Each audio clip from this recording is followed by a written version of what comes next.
Hoy, en 678 Domingo, papel prensa, la vinculación de Mañeto con los torturadores de la familia Greiber. Tiempo argentino, los documentos que prueban los delitos de lesa humanidad. Mañeto se reunía con los torturadores de los Greiber. El jefe militar que mantenía cautiva a la familia del dueño de papel prensa armaba los interrogatorios junto a los directores de Clarín, La Nación y La Razón. Fue en abril de 1977, cuando reinaban el terror y la picana. Papel prensa, el informe de TVR. ¿No se dan cuenta que todo es una gran trampa, que nadie se quejó de la falta de papel? La gente sabe perfectamente bien que La Nación, Clarín y La Razón son socios del gobierno, de este y del anterior, y del que va a venir en papel prensa.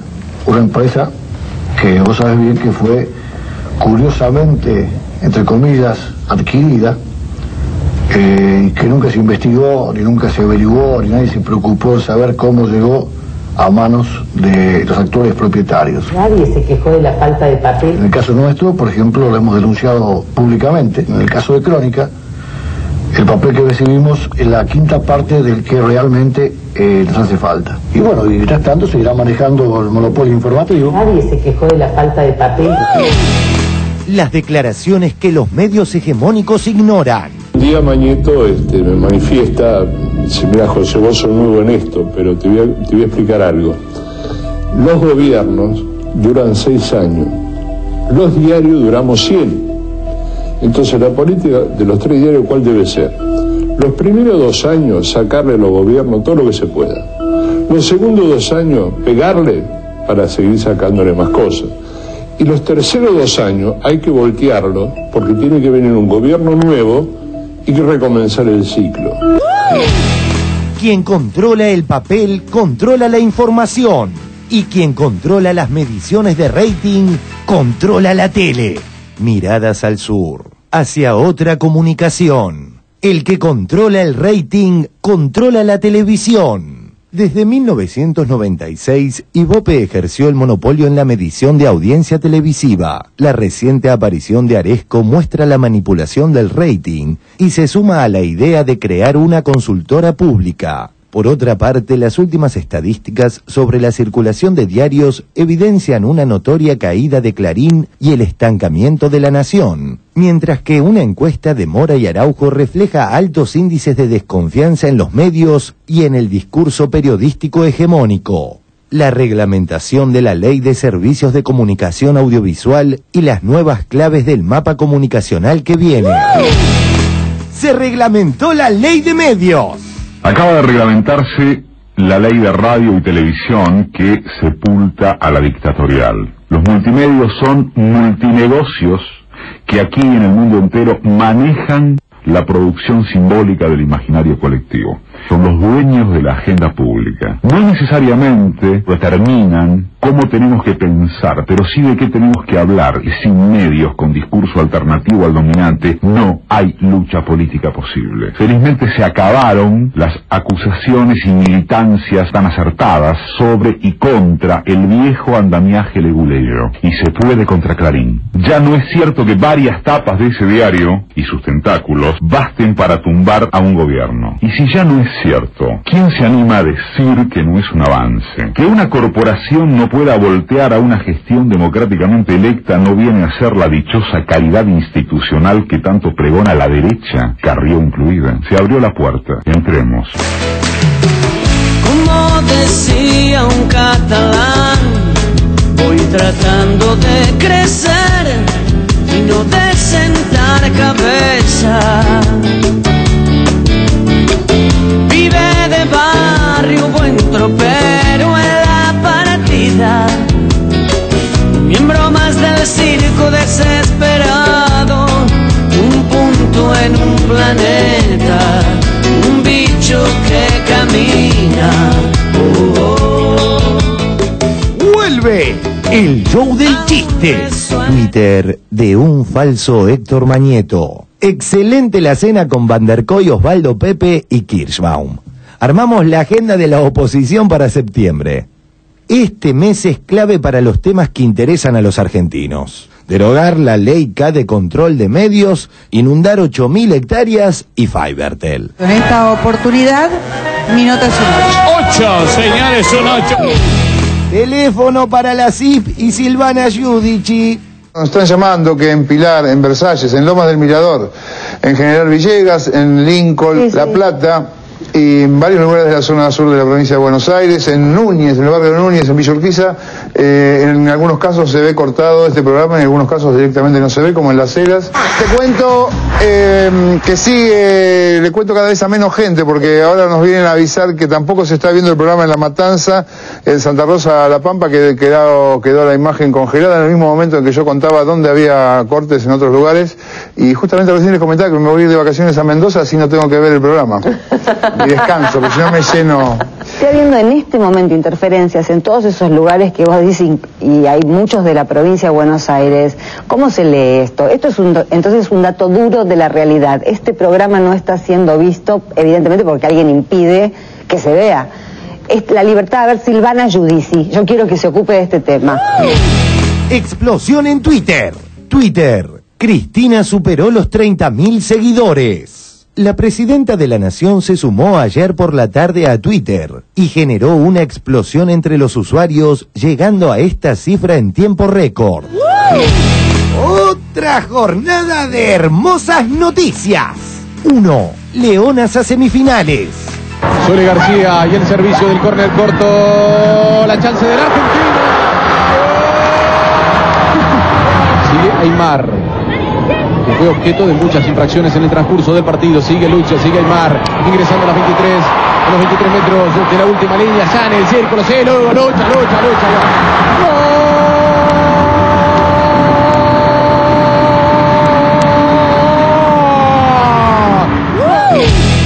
¡Dos! Empleo industrial.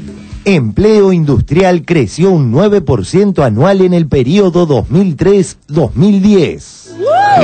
3. Brillantes homenajes de fútbol para todos. A ver esas palmas.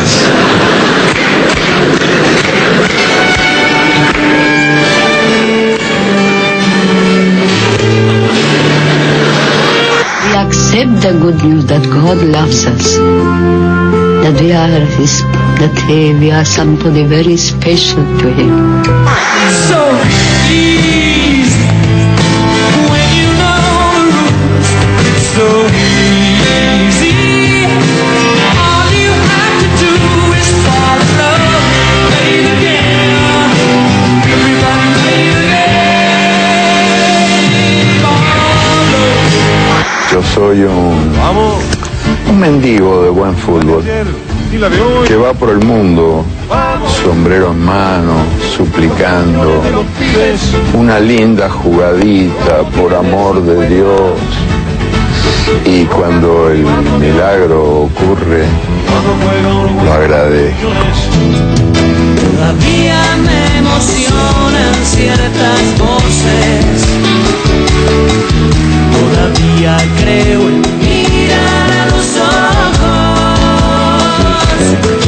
todavía tengo en mente cambiar algo, todavía y adiós, gracias todavía. El sol Lanza para 3, 6, 7, 8. Exquisita combinación numérica.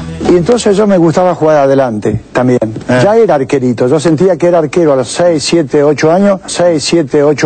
Digo, el día que usted en 1, 2, 3, 4, 5, 6, 8 palabras, 7 palabras, 8. ¿Querés contarla de nuevo? Que se ponga de nuevo, perdón. 6, 7, 8, 6, 7, 8. El sol calma la lengua de los lagartos. La verdad es buen veneno para las tripas. Todavía hay mucha gente que está viva. Todavía y adiós, gracias todavía. Ayúdala, multiplicar.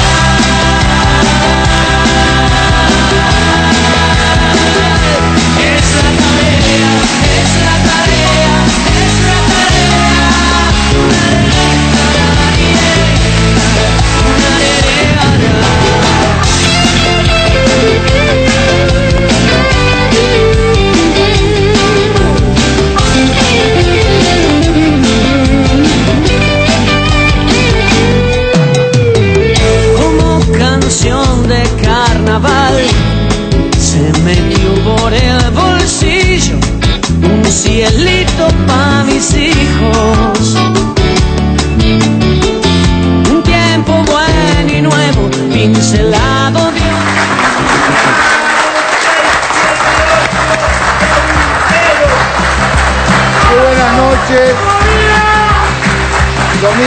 todo el país, comienza 678. Digo en todo el país porque es algo que no me pueden negar. Es una información que no me van a poder discutir, la única, después todas las demás. Hoy un 678 prácticamente diezmado por diferentes circunstancias, el señor Galente que está enfermo, la señora Carla Chusnowski que está preparándose ya para tener a su bebé, Cabito de vacaciones, así que estamos... Es lo que hay. En mi franca minoría, con varones, con ruso, estoy acá. Pero es bueno porque podemos incorporar, digamos, afluentes. Mucha gente, hoy con mucha gente, empezando por Juan Alonso, periodista, editor del diario Tiempo Argentino. Gracias por venir. A mi izquierda. A mi derecha, el señor Fena de la Mayora, músico, actor, escritor. Bueno, padre, madre.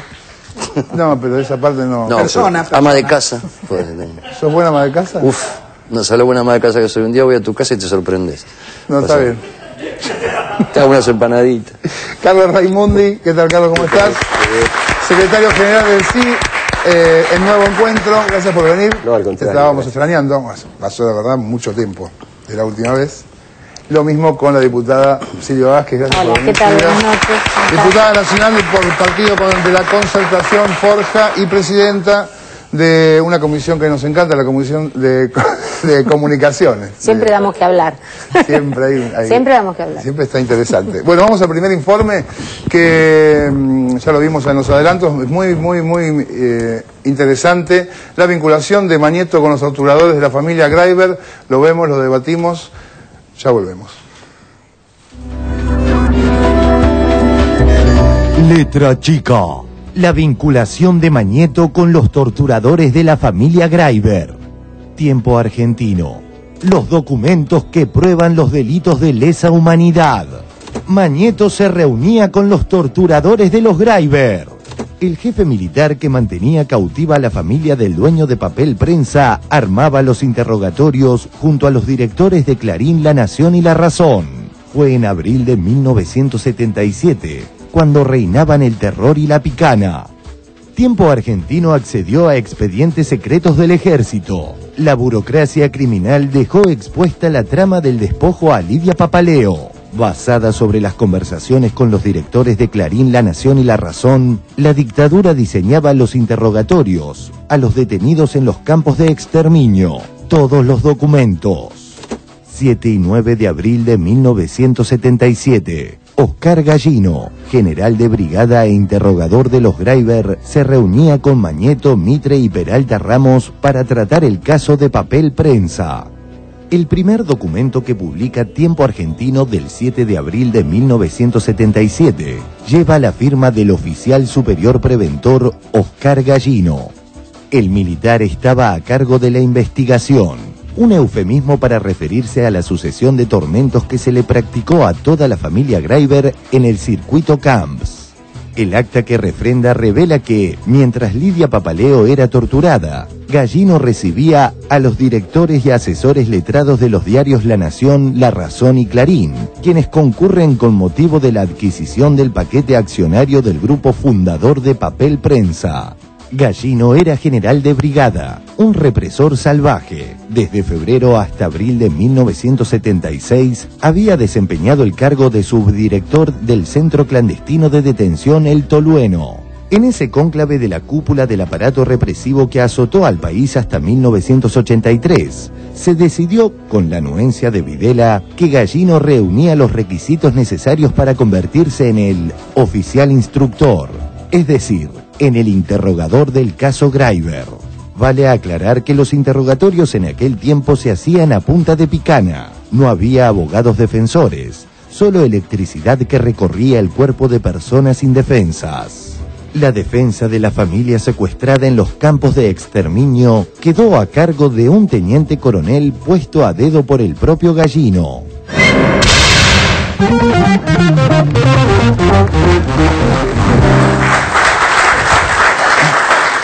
Bien, tenemos la suerte de tener a Juan Alonso acá, que junto con Cintia Ottaviano fueron los que hicieron esta investigación. Exactamente.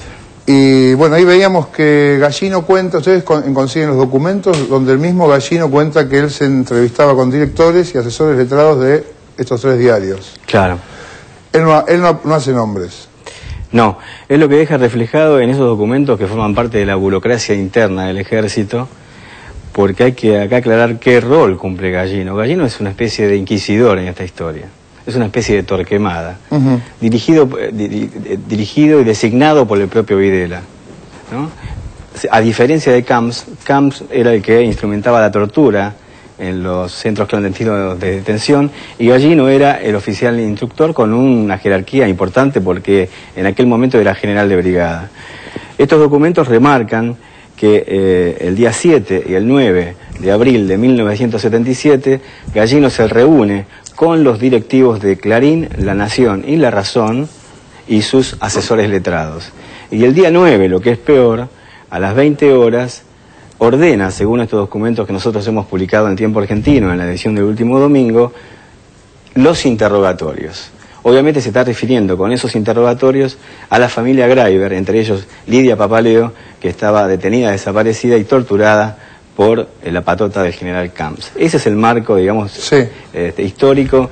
Oficial instructor es un cargo que se le da a un tipo que está investigando algo, que instruye una investigación. Ellos, digamos, esto está bien relatado porque si uno al margen de la investigación que nosotros realizamos, que digamos analizamos más de 300 documentos nacionales y extranjeros, inclusive los documentos desclasificados del Departamento de Estado de la Embajada de Estados Unidos, en relación a este caso puntual de papel prensa, la dictadura de Graiber, nosotros llegamos a la conclusión de que ellos habían dejado rastros burocráticos, digamos, obsesionados como estaban por papel prensa y los Graiber. Es así como llegamos a esta documentación de Gallino. Pero ¿cómo llegás a Mañeto? Porque él habla de directores y asesores de trabajo. Claro, ¿qué pasa? Nosotros cuando llegamos a esta documentación quisimos chequear quiénes eran en ese momento los directores de Clarín, La Nación y La Razón.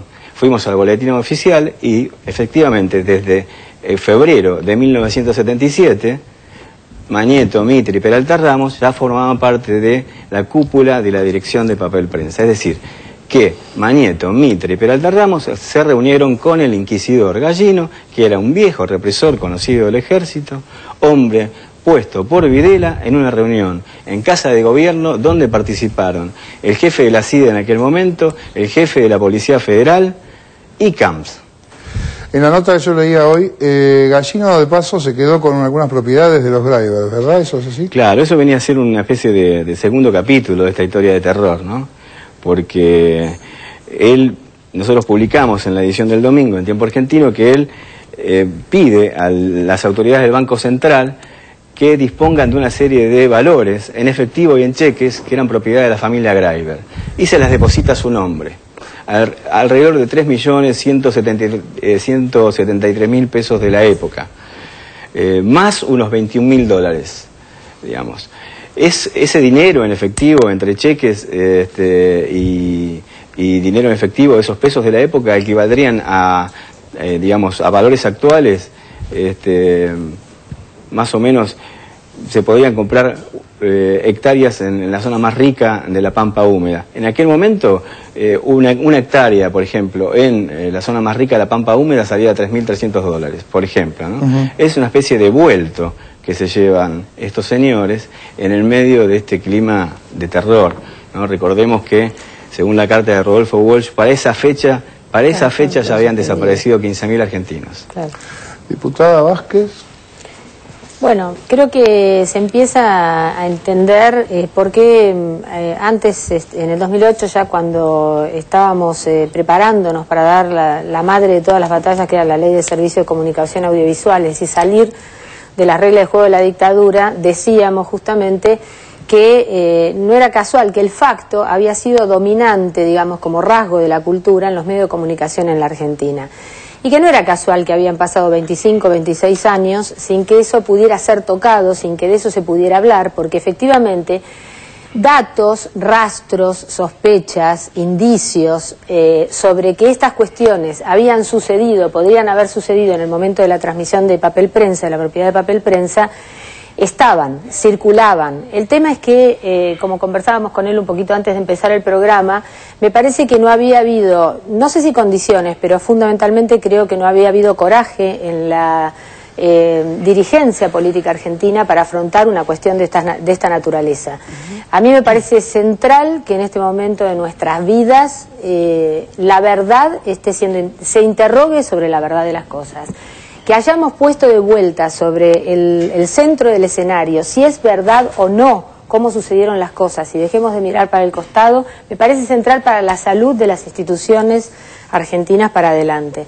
Así que creo que la investigación que se está haciendo, por un lado en la justicia, que también es muy saludable la decisión que la presidenta toma en ese sentido y muy atinada, dividir la cuestión, hacer que se investigue en el terreno de la justicia, pero también resolver el presente y el futuro. Es decir, no solamente es la búsqueda de la verdad en sí misma, que como valor estamos perfectamente habilitados para hacerla y nos sentimos con dignidad como para hacerlo, sino también resolver esta situación para adelante y mostrarle al conjunto de la sociedad los efectos concretos que esto trae en la manipulación de la opinión pública, en la manipulación de la información y fundamentalmente en cómo se armaron los monopolios mediáticos, porque esa transmisión de papel prensa fue el detonante del crecimiento económico de Clarín, es decir, el gran salto de Clarín se produce allí, que las conversaciones de estos tres personajes existían, no solamente, digo, es a partir de esta investigación, el propio López lo dice, José Ignacio López en su libro sobre Mañeto, también habla de la cuestión, y a José Ignacio López, más allá de lo que ahora esté diciendo, hay que leerlo en los silencios. En ese libro, en aquello que no dice, en aquello que calla, pero que se está refiriendo al periodo más sangriento de la dictadura y a cómo pactaban, porque él da cuenta de las reuniones que tenían los directivos de los tres diarios con los represores, de modo tal que uno, ¿qué puede suponer? ¿Qué cree la gente que puede suponer que en ese contexto de represión podía suceder? Yo pensaba en eso, ¿no? Que nos sorprende, no sé, Raimundi, ¿quién quiere hablar primero de este lado? No, esto es sorprendente, decís, wow, uy, qué loco, mirá lo que estaba pasando, no lo puedo creer. No, la verdad que hay inclusive en la investigación del diario Tiempo Argentino, no en esta edición de hoy, sino en las anteriores, sale la copia de una tapa de Clarín, donde la empresa en una editorial dice, para poder hacer esta operación nosotros hicimos una previa consulta con la dictadura. A nadie le podía sorprender que una consulta con la dictadura era exclusivamente en términos empresarios, era un pacto de silencio. No es que la dictadura dijo, te dejo hacer esto, pero después si vos ves que yo torturo, no hay problema, informalo. No, desde luego que no era así. Ahora, a mí lo que me obsesiona de todo este proceso ¿es una batalla del pasado o es una batalla del presente? ¿Es una batalla de ellos? ¿Es una batalla gobierno Clarín o es una batalla nuestra de los ciudadanos?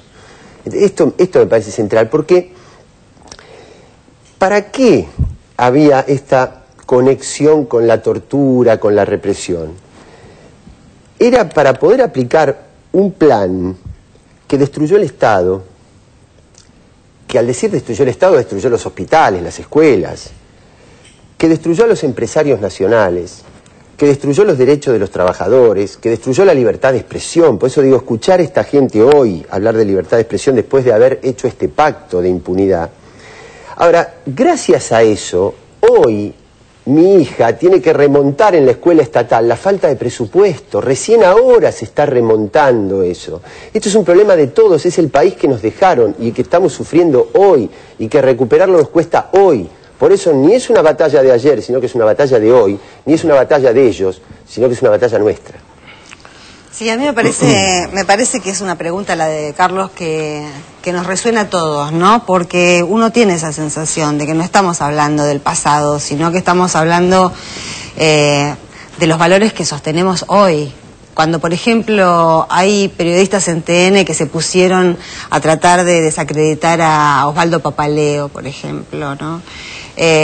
Más allá de que dijeron cosas que en el mismo momento tuvieron que rectificar, evidentemente escabullen la pregunta, ¿consentimos los crímenes de lesa humanidad sobre el que fuere? ¿Me importa quién es la víctima o me importa vivir en una ciudad, en un país, en un mundo en el que haya un límite institucional para penar o penalizar cualquier tipo de conducta, incluso el terrorismo? que fue lo que en este país se decidió combatir con armas peores y con el Estado comiéndose a los caníbales, de alguna manera, ¿no?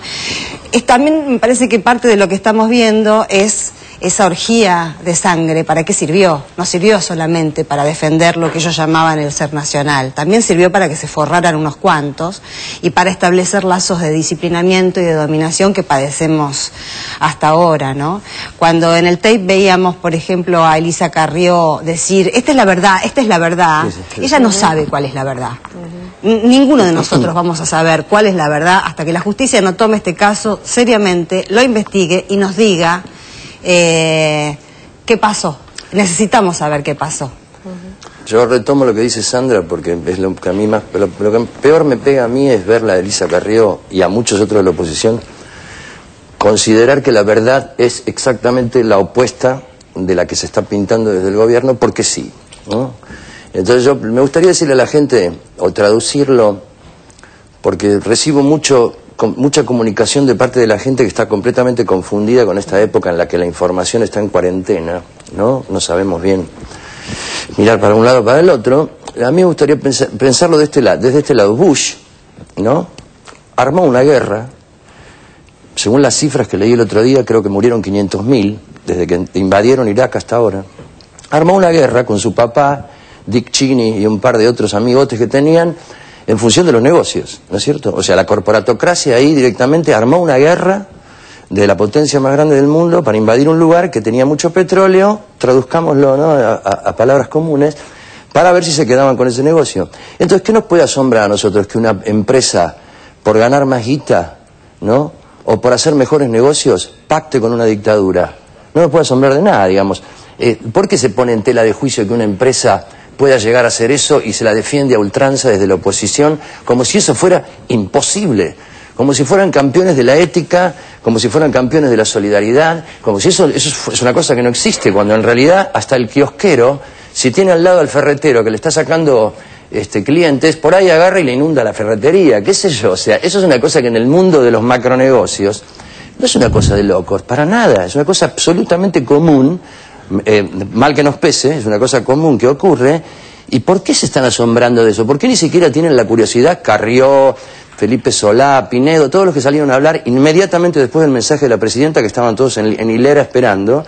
¿Por qué ni siquiera tienen la curiosidad de ver si puede haber pasado eso de verdad?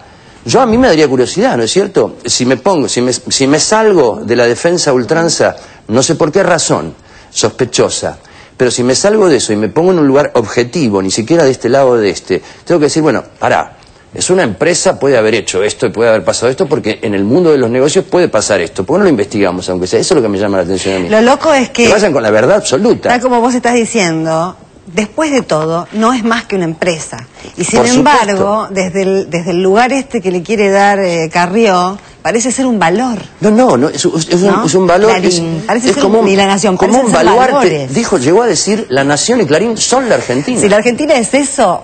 O sea, bueno, vamos a verlo porque vamos a ver el informe de papel prensa que es la Argentina. El papel prensa es la Argentina. Sí, claro. Vemos el informe que hicieron nuestros primos, paisanos, amigos de TVR. Lo vemos y lo discutimos. Como paisano.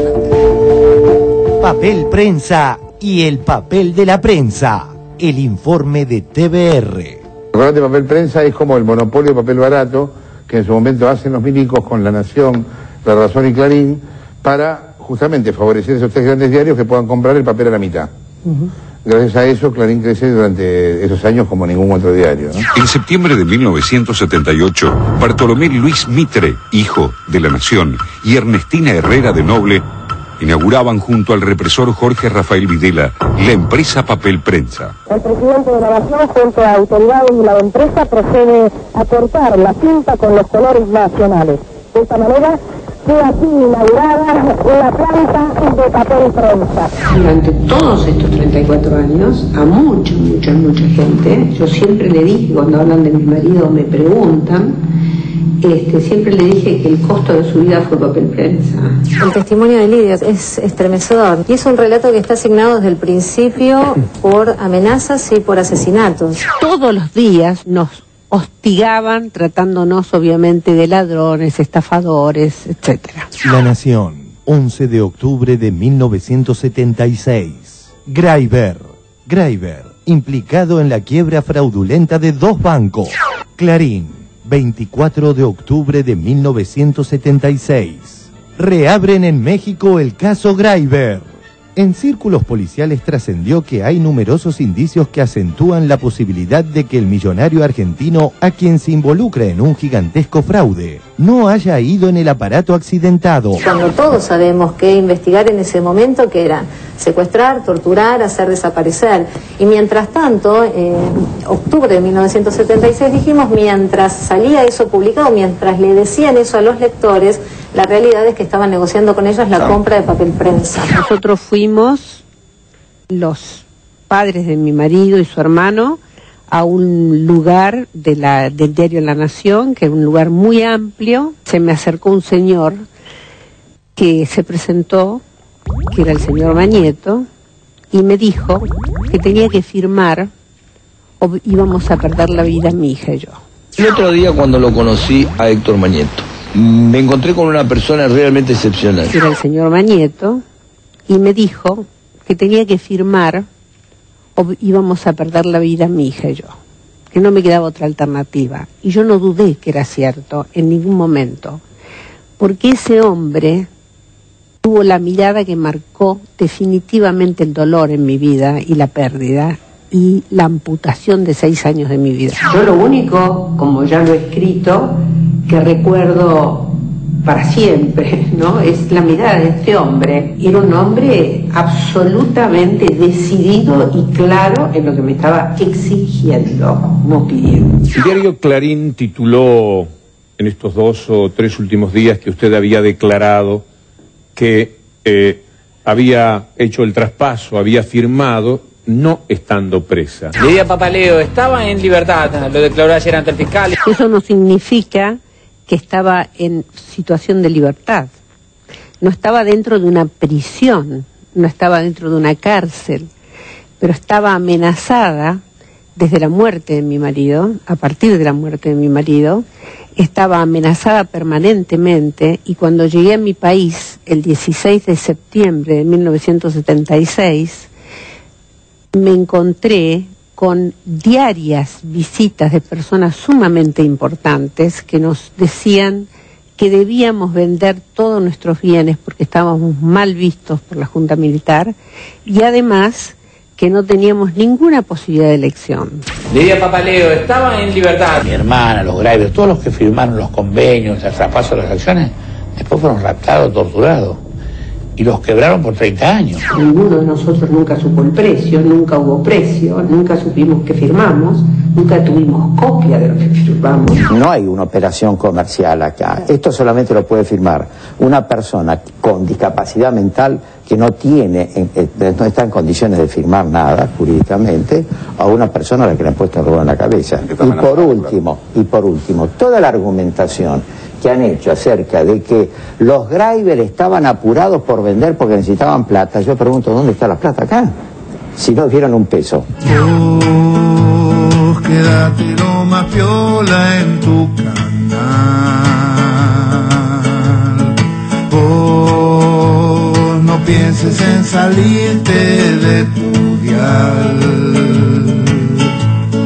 Vos no quieras entender que lo importante es no cerrar cabezas aunque cierre Fivertel, y convencete que la historia densa que ensangrentó papel prensa no pasó. Vos quédate ahí, para vos es un alivio tu lugarcito tan tibio, no te gusta el calor de la gente que quiere prender la luz y camina sin acomodador. ¿No se dan cuenta que todo es una gran trampa, que nadie se quejó de la falta de papel. La gente sabe perfectamente bien que La Nación, Clarín y La Razón son socios del gobierno, de este y del anterior, y del que va a venir en Papel Prensa, una empresa que vos sabés bien que fue curiosamente, entre comillas, adquirida, y que nunca se investigó, ni nunca se averiguó, ni nadie se preocupó de saber cómo llegó a manos de los actuales propietarios. Nadie se quejó de la falta de papel. En el caso nuestro, por ejemplo, lo hemos denunciado públicamente. En el caso de Crónica, el papel que recibimos es la quinta parte del que realmente nos hace falta. Y bueno, y mientras tanto seguirá manejando el monopolio informativo. Nadie se quejó de la falta de papel. Usted abre La Nación, abre Clarín cada mañana y ahí está la agenda. Se llevaban puesto a Clarín, se llevaban puesto todos los diarios, todo el periodismo independiente, la oposición, y se acallaba la sociedad. Porque te guste o no Clarín, es la última muralla. Página 12, por Luis Brustein. ¿No entendió todavía? ¿No entendió todavía? Clarín es la última resistencia, es como un muro. Si cae Clarín, después caemos todos. Es el argumento de Elisa Carrió contra el proyecto para regular la producción de papel de diario en Argentina. El argumento sobreentiende que hay un poder político sobredimensionado y dictatorial, lo cual en todos los casos quiere decir presos políticos, censura de prensa, fuerte represión de las protestas con heridos y muertos, expropiaciones por motivos políticos, persecución a los movimientos sociales, a los gremios, los piqueteros, los estudiantes. No hay elecciones ni congreso. Puede haber matices. Las dictaduras de los 60 fueron más leves que las de los 70. Pero eso es una dictadura, que las hubo en este país y contra las cuales Clarín nunca fue precisamente lo que se dice un muro. Y tampoco Carrió ha probado hasta ahora su decisión contra una dictadura. Te guste o no Clarín, es la última muralla. No creas que trabajas para el poder. Oh, tranquilízate, sos bueno para abstraer. Oh, puras historias que tenemos detrás. Y a las madres, las abuelas y a las víctimas no les cree nada más. Lástima, te estás perdiendo lo que estamos reconstruyendo para vos. Pero quédate ahí y arropate en tu egoísmo. Convéncete que es lo mismo mañana que ayer, que nosotros empujamos los relojes para no volver. Y el último premio de esta semana, que es todo premio. La mentirita, la verdad parcial o la... A ver. Viene con música, a ver. Pinocchio de la semana. Osvaldo Papaleo, sí señor, Osvaldo Papaleo, fue secretario de prensa de la presidenta Isabel Martínez de Perón. Sí, sí, estaba con López Rega también, sí, sí. Nos enteramos el rol clave que tuvo Papaleo en la estructura de medios de comunicación que armó López Rega en la época de la AAA. Ahora de golpe uno de los emblemas del progresismo nacional es Papaleo, que era el secretario de López Rega. Papaleo, hombre, es el segundo de López Rega. Osvaldo Papaleo. En la época del terrorismo de Estado... López Rega ya no estaba cuando él asume. ¿Cómo que no estaba?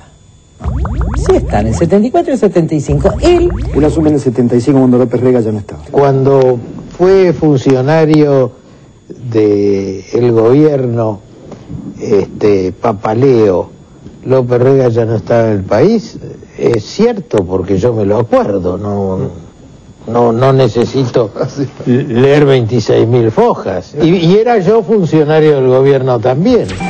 Pinocchio de la semana. Estaba con López Rega también. Sí. El tema acá no es Papaleo. El tema es lo que le pasó a Lidia Papaleo. No es Osvaldo Papaleo. El tema es lo que le pasó a Lidia Papaleo. No pasaron el testimonio de Lidia. Yo me preguntaba si son libres de pasarlo. Si se puede pasar ese documento en TN. Fue con el señor de Clarín, a quien quien me dijo que debía firmar para que no corriera peligro mi vida y la de mi hija.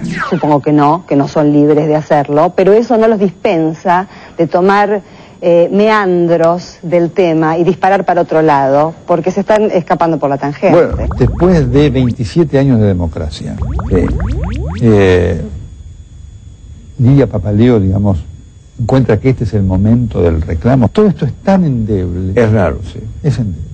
Todos los días nosotros, los abogados de los juicios, estamos escuchando a las víctimas, muchas de ellas que declaran por primera vez ahora.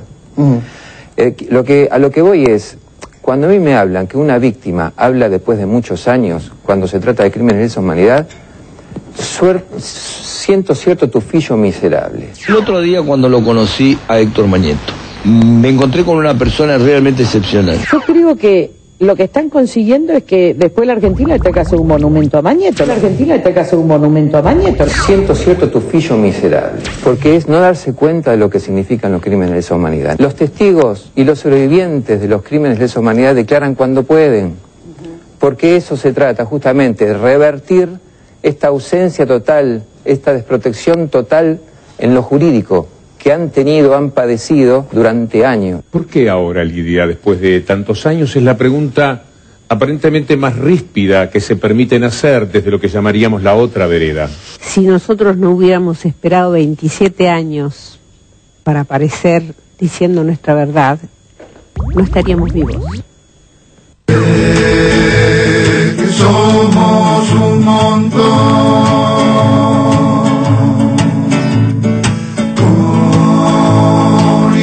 Que cocina el corazón.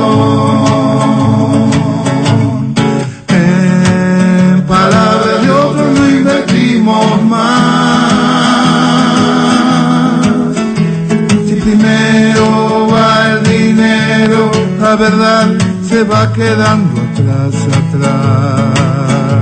Somos un montón afuera, con nuestros hijos que esperan otro país, pero vos te reís de nosotros en las plazas, porque somos de esta raza, pero sin pedigrí, que a pesar de todo siguen los instintos de su negra nariz.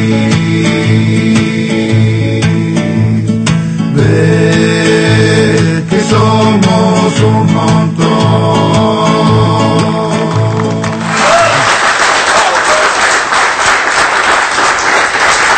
Muy bien. Qué incómodo me pone que haya un músico profesional cerca cuando ponen esta canción. ¿Por qué? Está muy bueno. Porque están buenísimas, están buenísimas. Bueno, aparte son solo con guitarra, Barragán. Es una guitarra. Él dice que se pone incómodo para que vos le digas, está muy bien. Está muy bien. Me ponen más incómodo las mujeres. Qué cosa, Qué bravas que son. Hablando de mujeres bravas, aquí tenemos acá a la presidenta de la Comisión de Comunicaciones. No sé por qué lo de brava, entonces. Puedo decir por lo que tengo que lidiar ahí. Claro, con los personajes. ¿Cómo entra todo esto? ¿En qué está? ¿Cómo le entra toda esta cuestión a esta comisión? Bueno, la comisión en realidad va a conocer el tema de papel prensa, el proyecto de ley que envió la presidenta. No somos comisión cabecera, la comisión de comercio va a ser la comisión cabecera. Pero bueno, habrán visto la discusión inusitada que se despertó con la oposición acerca del giro de las comisiones. O sea, un debate acerca del giro. Imaginen que la cuestión era que se iba a forzar de parte de la oposición una votación en el recinto por el giro de las comisiones. Yo le digo, la verdad, nunca he visto esto, nunca he visto, porque es casi como rayando del ridículo que el Congreso debata acerca del giro de las comisiones cuando es una cosa natural que hace la presidencia de la Cámara con la Secretaría Parlamentaria. Pero se inscribe en el contexto en el que Carrió dice las cosas que dice. Porque en realidad no es que nos asombra, pero en realidad nos horroriza. A mí no me asombra, pero sinceramente nos horroriza que dirigentes políticos de la democracia, de esta democracia, tengan estas posturas en democracia. Uno podría... diría yo hasta disculpar que en el comienzo de la democracia, cuando la dictadura todavía, digamos, estaba retirándose, alguien pudiera hacer silencio. Pero 27 años después, que la reacción sea inmediata, por otra parte. Yo me acuerdo cuando teníamos que debatir la ley de medios, que los partidos políticos, como el que integra la señora Carrió, planteaban que necesitaban más tiempo para emitir el dictamen, porque tenían que estudiarlo mucho más, porque 26 años no habían alcanzado para tener posición en el tema. Ahora, cuando salió la noticia, cuando la presidenta hizo la conferencia de prensa y corrió el velo que existía acerca de la verdad del caso Graiber y la transmisión de las acciones de papel prensa, lo habían estudiado todos. Todos inmediatamente, en menos de un minuto, todos tenían libreto. Vergonzoso es Entonces yo digo, no sé, una cosa no se compadece con la otra. Y la verdad es que es cierto, provoca vergüenza ajena, nos da como un asquito, diría yo, un asquito, porque no me parece que 27 años después, la verdad, los argentinos nos estemos mereciendo esto. Podrían algunos poner en tela de juicio o en discusión algunas cuestiones, pero de ninguna manera. Aunque sea fingir. Ser abogados, presentarse como abogados de las corporaciones, porque no es un caso aislado. Digo, la misma reacción fue con Fivertel, o sea, ley de medios, Fivertel, la reglamentación de la ley de medios, la puesta en vigencia de la ley de medios, papel prensa, o sea, cada vez que se interrogó acerca del grupo Clarín, tenemos al coro de No Ángeles, digamos, saliendo en los medios de comunicación inmediatamente, fijando posición como abogados defensores. ¿Te puedo decir una cosa? Sí. Da un poco de vergüenza que el axioma sea el enemigo de mi enemigo es mi amigo. ¿Entendés? Es así. O sea, ellos se ponen de lado solamente porque están en contra del gobierno. No, o sea, si este tipo está en contra del gobierno... Pero yo creo que no es así. No digo que sea inocente, digo que es vergonzoso que el análisis de un político que tiene responsabilidades y que tiene que en todo caso como opositor controlar, chequear, ver qué pasa y convencer a la gente de la verdad, haga ese análisis. Si vos estás en contra de entonces yo estoy con vos. Pero eso sería que tienen posición propia. Y yo les digo con honestidad, creo que no es así. Yo creo que la posición, cuando la señora Carrió habla de que Clarín es el último muro, perdón. Es con el que discutimos el poder en la Argentina. Claro, y ellos son sus adláteres. Claro. Este es el tema. Ojalá discutiéramos con políticos del otro lado. Claro. Eso es lo que estamos pidiendo. Lo que nos está pasando, y es lo que nos avergüenza, es que del otro lado tenemos a los titulares, a los dueños de las corporaciones, discutiendo, pulseando con la política. La pulseada que está más descarnada que nunca. Siempre fue. Pero hoy, le digo la verdad, afortunadamente, sacaron la careta y vienen en primera persona a pelear. Me parece bárbaro, porque en este momento lo que se está discutiendo en la Argentina no es otra cosa de si puede el pueblo gobernarse a sí mismo a través de las personas que elige. O si está condenado, estamos condenados todos a recitar lo que algunos pocos quieren que digamos. Porque hace muchos años que te ponían el fierrito nada más, que si decías lo que ellos querían escuchar. Esto no es de ahora. Lo que es de ahora, o novedoso, es que la batalla, la política la esté dando. Y que la política esté dando la batalla en la calle, en los medios de comunicación y en las instituciones. Porque cuando estas cosas se decían y se decían en otro lado, no tenían la jerarquía y el impacto que tienen hoy, porque las discutimos en el Congreso, porque por fin la política se atreve a discutir en el lugar donde vos podés cambiar la realidad hacia adelante. Y eso es lo que me parece central de la discusión de estos días, de este tiempo, ¿no? Alonso. Me parece muy interesante lo que acaba de decir. El informe es contundente. Pero me quedé en algunas frases, ¿no? Me molesta mucho, digamos, como ciudadano, más allá de que sea periodista, me molesta mucho cuando, digamos, se quiere, digamos, mancillar en honor de la víctima. No importa el pasado político que tenga esa víctima. Es decir, Osvaldo Papaleo puede venir acá y se puede defender solo, pero estuvo en el camastro de tortura y fue torturado por Camps. Y eso merece respeto. Y no me parece, y tampoco se puede desprestigiar o criticar o de alguna manera poner en duda lo que ha vivido Lidia Papaleo una mujer que ha sido vejada, que ha sido torturada, que sufrió un tumor producto de la tortura. Eso me parece mucho más que cínico. Y cuando se habla de precio acá, que las notas que nosotros desde Tiempo Argentino junto a Cintia Ottaviano le realizamos a Ianover, le realizamos a Isidoro Graiber, que entre paréntesis todavía nadie sabe dónde está, ni qué pasó con él. Clarín dijo que se fue a un bar mitzvah a Londres. Bueno, está bien. Hace 3 días, lo leí en el un diario bar mitzvah largo. Tendrían que haber dicho, el título quizá podría ser Ahora dicen que está en un... Bueno, pero cuando se habla de precio, el precio hay que tener claro, y me parece que ustedes sí lo tienen claro porque venimos dialogando y este programa ha ayudado muchísimo a concientizar y generar sentido en la sociedad, que ese es el tema de fondo, que el precio era la vida. Firmaron porque el precio era la vida y recibieron $7.200 en efectivo y $960.000 a pagar, y a los pocos días los desaparecieron.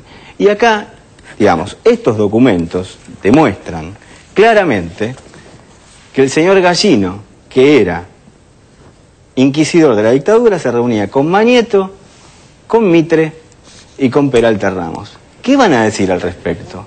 ¿Eran socios de la dictadura? Van a decir que no están sus nombres. ¿Podemos repetir la fecha de esos documentos? 7 y 9 de abril de 1977. Eso demuestra la alianza entre las 3 armas y los 3 diarios para construir el discurso de la dictadura, para generar el discurso de sentido y de verdad que ha dominado a la Argentina hasta muy poco tiempo. Y este es un momento histórico, perdón, lo digo con énfasis porque estoy convencido de que es un momento histórico, que no solamente importante para los periodistas, sino para los ciudadanos de este país. Y si se habla ahora de esto, es porque este es el momento, y porque se dan las condiciones políticas para hacerlo, y porque hay un poder ejecutivo que está dispuesto a dar esa pelea. Y me parece que eso es muy valorable. ¿Vos podrías haber hecho esta investigación hace 10 años o atrás? Mira, yo trabajaba en el... Orlando debe conocer muy bien. Yo trabajaba en la revista Noticias más de 10 años.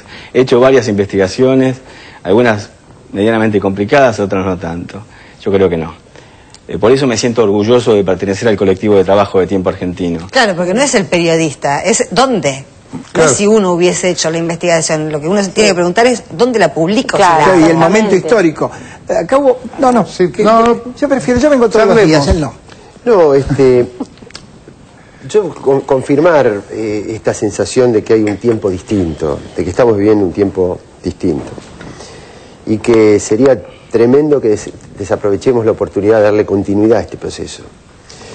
Porque, primero, uno de los grandes ejes, lo que decía Silvia, de una vez por todas, y si hay algún saldo positivo, por decirlo de alguna forma, de esto, es justamente desenmascarar que la jefatura de la oposición a la política actual está fuera de la política. Por eso, a mí, les digo la verdad, si me preguntan, lo hago, pero no perdería demasiado tiempo en discutir sobre los dirigentes del Congreso, porque la jefatura está en otro lado. Porque la marcha contra el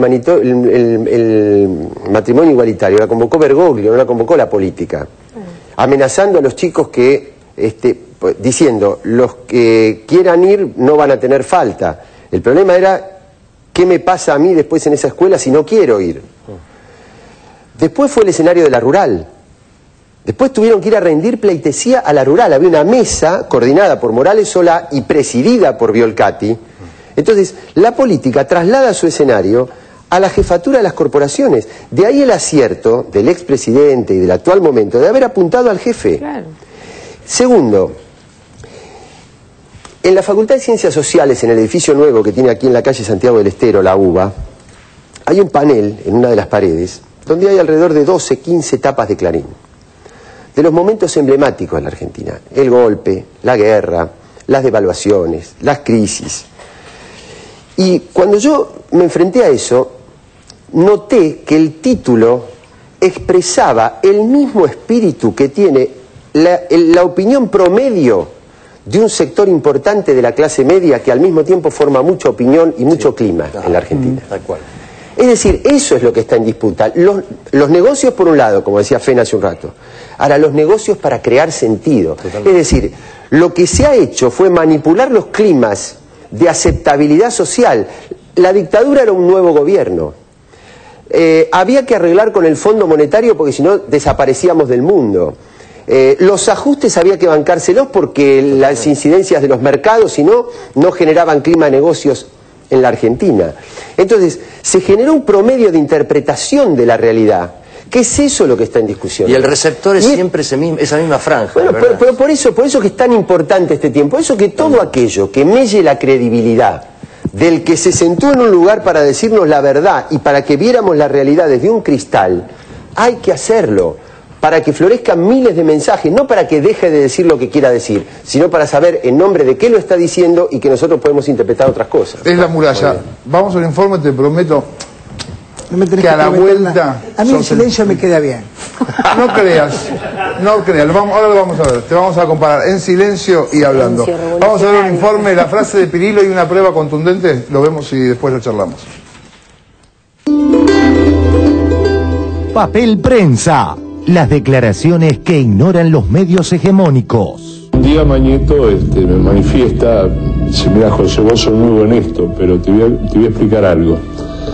Los gobiernos duran 6 años, los diarios duramos 100. Entonces la política de los 3 diarios, ¿cuál debe ser? Los primeros 2 años sacarle a los gobiernos todo lo que se pueda. Los segundos 2 años pegarle para seguir sacándole más cosas. Y los terceros 2 años hay que voltearlo porque tiene que venir un gobierno nuevo y que recomenzar el ciclo. En relación a las declaraciones de Pirillo, lo que a continuación exhibiremos es una contundente prueba. Tiempo argentino. Mapa de la manipulación. ¿De qué se trata? Es un análisis gráfico hecho sobre 253 tapas de Clarín, desde la asunción de Néstor Kirchner 25 de mayo de 2003 hasta el 25 de mayo de 2010. En este mapa se resaltaron con verde las noticias favorables al gobierno y con rojo las noticias desfavorables. Esto permitió ver cómo se fue forzando la línea editorial del medio casi totalmente, achicando lo bueno y agrandando lo malo, o como define TN, tapando o poniendo en tapa. Clarín, 25 de septiembre de 2004. Superpoderes. Le ponen trabas al gobierno. Clarín, 25 de febrero de 2010. Bloqueo K al Senado con ayuda de Menem. Clarín, 25 de mayo de 2007. Kirchner dijo que Cristina sería un paso superador. Clarín, 15 de diciembre de 2009. Cristina necesita más plata y lanzan otra moratoria. Clarín, 15 de febrero de 2007. Nueva secundaria bonaerense para 250.000 chicos. Clarín, 25 de junio de 2009. Creció fuerte el consumo de drogas en los secundarios. Los primeros 2 años sacarle a los gobiernos todo lo que se pueda. Observemos que en los primeros años del gobierno kirchnerista, la mayoría de las tapas de Clarín eran favorables, o sea, verdes. Los segundos 2 años pegarle para seguir sacándole más cosas. Acá se puede observar cómo las tapas de Clarín se van transformando de verdes a rojas. Y los terceros 2 años hay que voltearlo porque tiene que venir un gobierno nuevo y que recomenzar el ciclo. Finalmente podemos ver cómo la mayoría de las portadas de Clarín son negativas, o sea, rojas. Los primeros 2 años sacarle a los gobiernos todo lo que se pueda. Los segundos 2 años pegarle para seguir sacándole más cosas. Y los terceros 2 años hay que voltearlo porque tiene que venir un gobierno nuevo y que recomenzar el ciclo.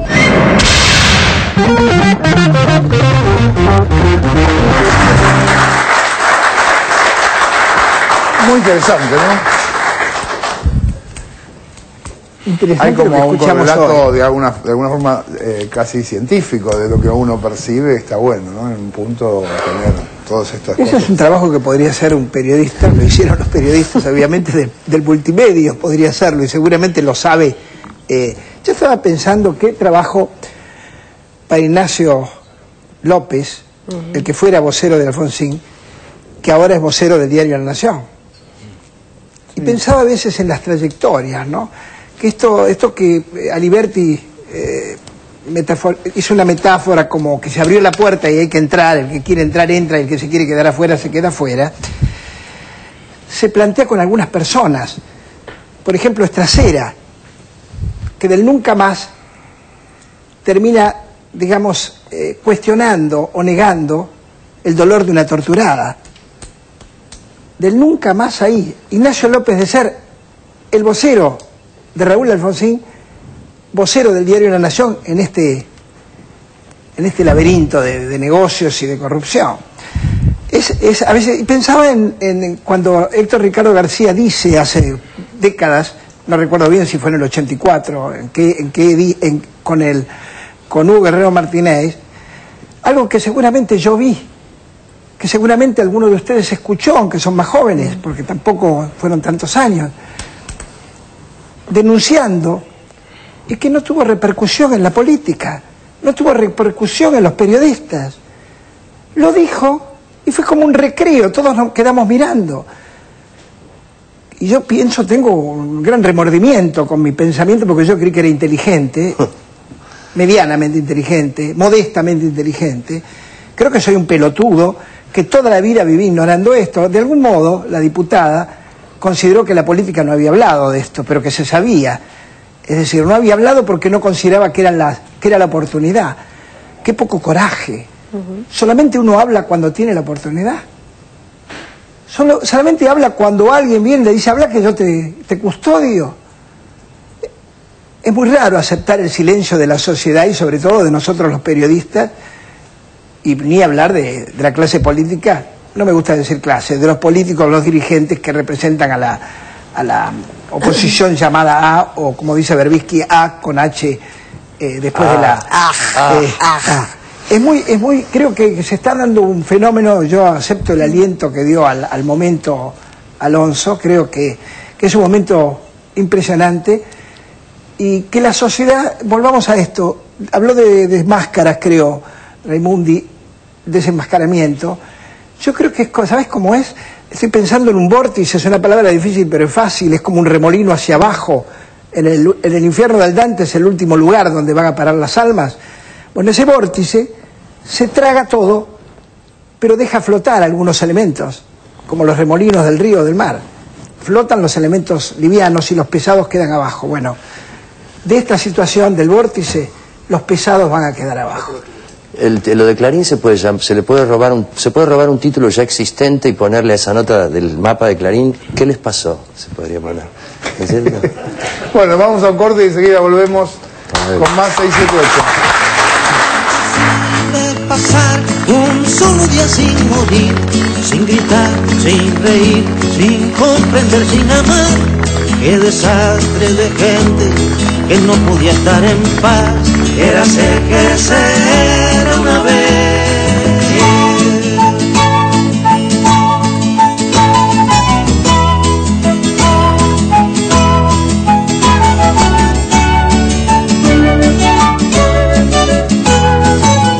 Yo no sé si fue el tiempo que lo vuela todo, o si fuimos nosotros detonando el tiempo, pero nos fragmentamos como una granada.